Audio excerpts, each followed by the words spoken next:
Hello guys, this is Anish.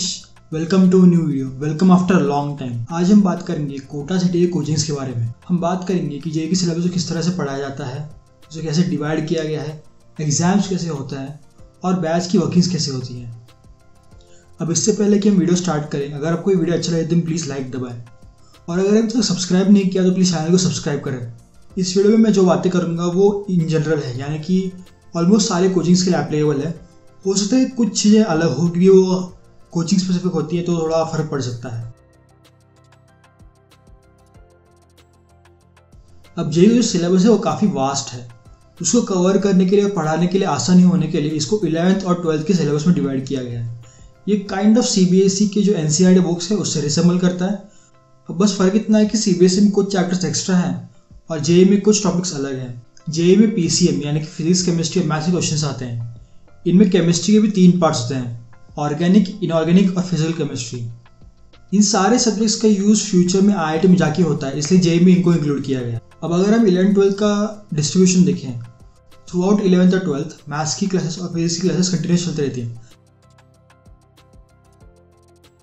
लेकिन chemistry में थोड़ा अलग होता है। केमिस्ट्री की शुरुआत होती है इनऑर्गेनिक केमिस्ट्री से, जो पहले 2 से 3 महीने तक पढ़ाई जाती है और उसके बाद बंद कर दी जाती है। वो रिज्यूम होती है 12th स्टैंडर्ड। जो बचा 11th था उसमें ऑर्गेनिक केमिस्ट्री और फिजिकल केमिस्ट्री क्लास चलती हैं।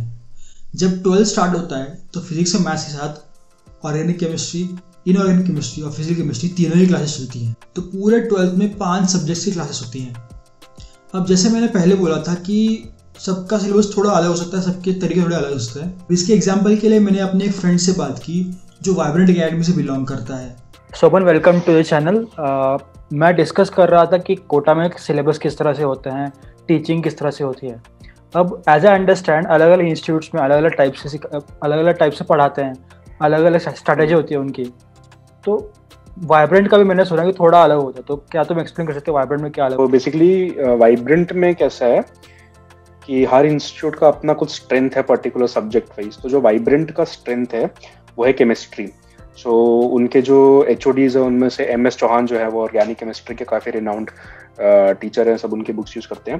तो बेसिकली जो मैंने नोटिस किया है अपने फ्रेंड से भी डिस्कस करके, वाइब्रेंट में जो केमिस्ट्री पढ़ाने का तरीका है वो काफ़ी अलग है और उनका अप्रोच जो है जेईई के लिए वो थोड़ा डिफरेंट है। उनका अप्रोच ये है कि अगर तुम मैथ्स और फिजिक्स में बहुत ज़्यादा नहीं स्कोर कर रहे हो तो तुम एवरेज स्कोर मैथ्स और फिजिक्स में लाओ, बट केमिस्ट्री में बहुत अच्छा स्कोर ले आओ।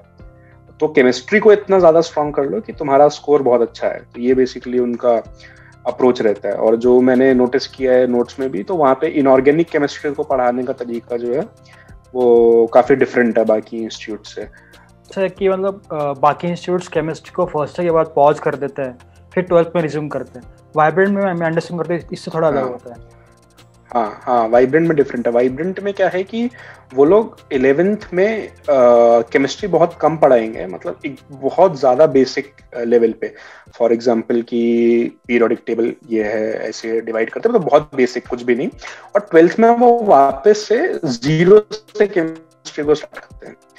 वाइब्रेंट तो मैंने देखा कि पूरा मतलब तुम्हें इवन की सिंगल बॉन्ड क्या होता है, बॉन्ड के डेफिनेशन है, हर चीज़ 0 से स्टार्ट की जाती है। तो ये बहुत प्लस पॉइंट है वहाँ पे केमिस्ट्री स्ट्रेंथन करने के लिए। ठीक है Aman, thank you for your insights. एक एग्जांपल होगा हमारे व्यूअर्स के लिए कि किस तरह से अलग अलग इंस्टीट्यूट से अलग अलग टीचिंग मेथड्स होते हैं। स्टूडेंट्स को टॉपिक के साथ हेल्प करने के लिए उनको 2 टाइप के मटेरियल दिए जाते हैं। एक होते हैं DPP और दूसरे होते हैं शीट्स। DPP का मतलब होता है डेली प्रैक्टिस प्रॉब्लम्स। ये डे टू डे बेसिस पे क्लास से रिलेटेड प्रॉब्लम्स की प्रैक्टिस कराने के लिए होते हैं। मतलब जो क्लास पे आज पढ़ाया है या पिछले 2-3 दिन में पढ़ाया है उससे रिलेटेड कुछ प्रॉब्लम होता है। ये रिवीजन के लिए भी काफ़ी इफेक्टिव होते हैं क्योंकि छोटे छोटे प्रॉब्लम्स होते हैं तो ज़्यादा कॉन्सेप्ट्स को एक्सप्लोर कर पाता है। एक DPP में ऑन एवरेज 10 सवाल होते हैं जो स्टूडेंट्स का लोड भी नहीं देते। अब शीट्स जो होते हैं वो इन कॉन्सेप्ट्स को इन डेप्थ एक्सप्लोर करते हैं। इनमें पहले हर टॉपिक के कॉन्सेप्ट्स, फॉर्मूला एक्सेट्रा होता है। अब इसके बाद सेक्शन होता है इजी प्रॉब्लम्स का। ये DPP की तरह होता है, बस इनका लेवल थोड़ा हायर होता है। इनके बाद सेक्शन होता है ट्रिकी प्रॉब्लम्स का। ये थोड़े टाइम कंज्यूमिंग होता है, थोड़े लेंथी क्वेश्चंस होते हैं, बट ये स्टूडेंट्स को एडवांस क्वेश्चंस के लिए प्रिपेयर करने में ज़्यादा हेल्प करते हैं। अब इसके बाद एक सेक्शन होता है मेंस के क्वेश्चंस का और एक सेक्शन होता है जेईई एडवांस के क्वेश्चंस का। ये जो होते हैं ये प्रीवियस ईयर्स के जेईई एडवांस और जेईई में से क्वेश्चंस होते हैं। ये स्टूडेंट्स को एक्सपोज करता है कि किस टाइप के सवाल जेईई में आते हैं, उनका पैटर्न क्या होता है, उनकी डिफिकल्टी लेवल क्या होती है। शीट में क्वेश्चंस भी अलग अलग टाइप के होते हैं, match the following, multiple type, single correct, integer type, just like JEE advance.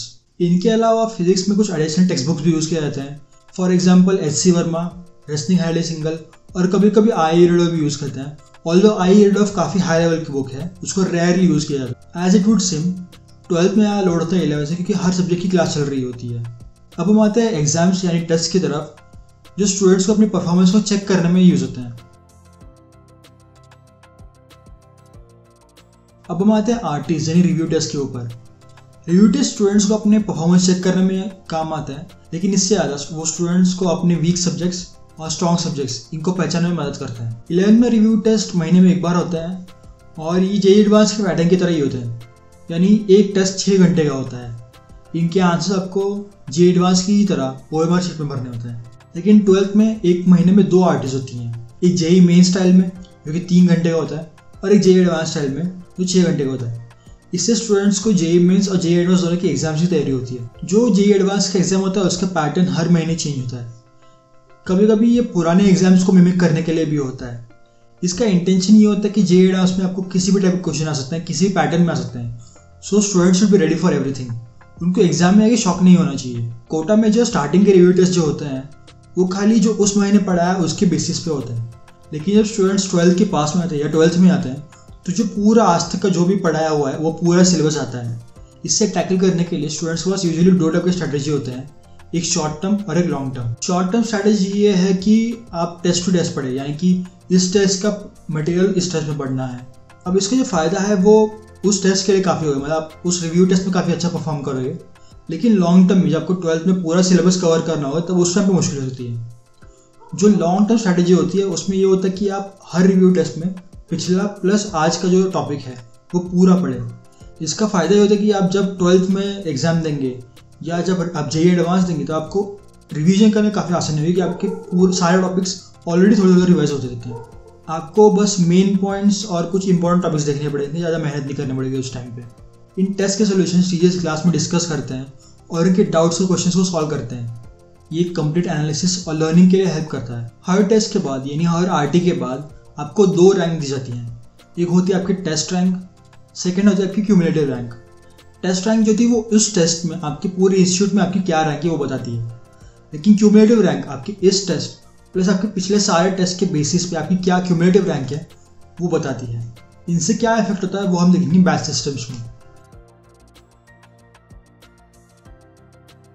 मैंने जैसे पिछले वीडियोस में आपको बताया था कि कोटा की फंक्शनिंग बैच सिस्टम्स के हिसाब से होती है। जितनी बार आपकी बैच होगी उतने बेटर टीचर मिलेंगे और उतनी बेटर एजुकेशन होगी, और इन बैचेस को डिसाइड करती है आपकी क्यूमुलेटिव रैंक। इसकी वजह से स्टूडेंट्स को हमेशा अपने टोज पर रहना पड़ता है कि हर टेस्ट के लिए आपको मेहनत करनी पड़ती है। अगर किसी टेस्ट के दौरान आपने मेहनत नहीं की और आपने पढ़ाई नहीं की तो हो सकता है कि आपकी रैंक गिर जाए और उससे आपकी बैच भी गिर जाए। 11th के टाइम के आपके जो रैंक होते हैं वो बहुत जल्दी चेंज होते हैं, बहुत ड्रास्टिकली चेंज हो सकते हैं, इसलिए तब बैच चेंज होने का डर रहता है। लेकिन 12th तक आते आते ये रैंक सैचुरेट हो जाती है एक लेवल तक और आपकी बैच भी फिक्स हो जाती है। तो अनलेस आपकी रैंक को ज़्यादा ही ड्रास्टिकली चेंज नहीं हो जाए, आपकी बैच चेंज होने के चांसेस कम रहते हैं। हर कोचिंग में एक स्पेशल एलीट बैच होता है जिसको नॉट, ज़ीरो या स्टार बैच भी कहा जाता है। फॉर एग्जाम्पल अगर बैचेस का नाम P1, P2, P3 है तो फिर इन बैचेस का नाम P0, P नॉट या P स्टार होगा। इस बैच में कोचिंग के टॉप 10 से 15 स्टूडेंट्स ही होते हैं। इन स्टूडेंट्स को एक्स्ट्रा केयर मिलती है, बेटर एजुकेशन मिलता है, बेटर अटेंशन मिलता है और इनसे टफर प्रॉब्लम्स भी सॉल्व कराया जाता है। इन दी एंड यही स्टूडेंट्स कोचिंग की टॉप रैंक्स ले आते हैं। जब पूरा सिलेबस खत्म हो जाता है तो इंडियन सिर्फ क्विजेस और टेस्ट लिए आते हैं। जब बार बार टेस्ट लिए आते हैं तो स्टूडेंट्स को एक तो उस टेस्ट के लिए यूज्ड टू हो जाते हैं, प्लस उनको अपने वीक टॉपिक्स और स्ट्रॉन्ग टॉपिक्स भी पता चलते हैं। उनको ये पता चलता है कि मुझे इस टॉपिक पे ज़्यादा ध्यान देना है, ज़्यादा टाइम स्पेंड करना है। जैसे आप देख सकते हैं कोटा का जो एजुकेशन सिस्टम है वो बहुत ही वेल स्ट्रक्चर्ड है। ये स्टूडेंट्स को जेईई का पूरा सिलेबस प्रॉपरली कवर करने में हेल्प करता है। इसके साथ रिवीजन भी प्रॉपरली कराता है और इनफ टाइम भी देते हैं उसके लिए। अब आज की वीडियो का यही एंड है। अगर आपको वीडियो अच्छा लगा तो प्लीज़ लाइक और सब्सक्राइब भी करें। This is Anish signing off. Thank you.